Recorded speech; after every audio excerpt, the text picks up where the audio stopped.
There was a day that I became wealthy. I'll tell you the day, I know that day I was rich. I was broke, I was pissed, I was angry at everybody else but who? Myself. I had a friend that I loaned money to when I had barely enough and I knew he needed it, and I gave him $1,200, and I'm here not able to eat. I'm down to like $25, $26, and I'm saying to him, calling him, and he's not returning my call, and I just need some money, and he's ignoring me. I didn't ignore him then, so I'm pissed, I'm frustrated. In the midst of all this, I'm also pragmatic. I got 25 and change, call it $26. What the hell am I gonna do? I don't have any plans for economics. I got overhead that's crazy. I'm living in this little tiny apartment, 400 square feet in Venice, California.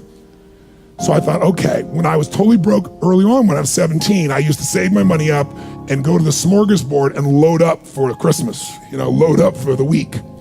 So I didn't drive there because I wasn't gonna spend the gas to get there, plus I needed to walk, so I walked there. And I go in, I'm not dressed really great, but it's Marina Del Rey, it's okay. And I got a place right by the window and I can see these yachts going by, and I'm dreaming of what life could be like. And I'm starting to let go of my anger, and I'm starting to focus on what I want instead of what I don't want. How many followers say I? And that shifted me just a bit. And now I'm eating, which shifted me a lot. And I got this giant plate stacked up, and I don't know what the amount was. It was like, whatever it was, $6.95, $7.95, right? So I'm gonna do this, I could probably do this 3 or 4 times, right? Somewhere in that range. As I'm finishing my meal, this little boy comes in, dressed in a little suit. And I honestly don't know how old he'd be, probably in the 3rd grade, so maybe 8 years old, 9 years old, something like that. And he opened the door for his mother, and he came over and he pulled out the seat for her, and she sat down. And she was a pretty lady, but as pretty as she was, I was totally obsessed by this boy. He had presence at 7 or 8 years old. And it moved me. I don't know why, it moved me. And I thought, this kid is like pure. I want him to always be this way. He's such a good kid, he's a giver. So I got up and I paid for the meal, and whatever it was, $6, $7. So now I've got whatever left, $17, $18, $19. And I walk up to this little boy, and I said, excuse me. And I said, I just want to acknowledge you for being such an extraordinary gentleman. I said, I saw the way you treated your lady, how you opened the door, how you pulled the chair out. I said, that's class. I said, my name's Tony, what's yours? And I don't honestly remember his name, Charlie or something. And he looked up at me and I said, Charlie? I said, that's amazing, taking your date out for a lunch like this. He goes, well, actually, she's my mom. And I said, that's even more cool. And he said, oh, but I'm not taking her lunch because I think he said he was 8. I said, oh, yes, you are.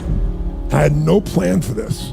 I just reached in my pocket, I took all the money I had left, $17, $18, $19, and I put it on the table. I said, you're taking her to lunch. He looked up at me and he goes, I can't take that.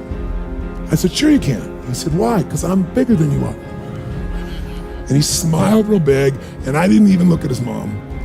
I just turned and walked away. And I didn't walk out of that door. I flew home. I should have been freaking out. How the fuck am I gonna eat? But I didn't. I flew because something inside of me had finally got past scarcity. I finally realized there's something inside of us more than our limits, especially around this thing called money that I had let terrorize me. And I got home, and the mailman came that day, and I had no idea I was gonna have my next meal. And a letter comes, and it's from the guy I loaned the money to. Handwritten note saying, I've been avoiding you, it's wrong, I'm so sorry, you were there when I needed you. Here's what I owe you plus a little bit more. And the $1,200 was there, plus another $100 for the time that I had to take care of it. And for me, $1,300, that was enough to run my show for a month or 2. And I cried, and then I decided, what does this mean? And I thought, this means that whenever you give, it's always gonna come back, so you don't have to ever think about that again. Just give. And the rewards will be greater than you can ever imagine. I don't know if that's coincidence, but I decided to believe that day was a blessing when I became rich. And I can tell you honestly, I've had tough days in my life, economically, emotionally, like all of us, but I've never gone back to that Scarcity, I never will. The secret to living is giving. Do it when you don't have it, and I promise you, scarcity will leave your life.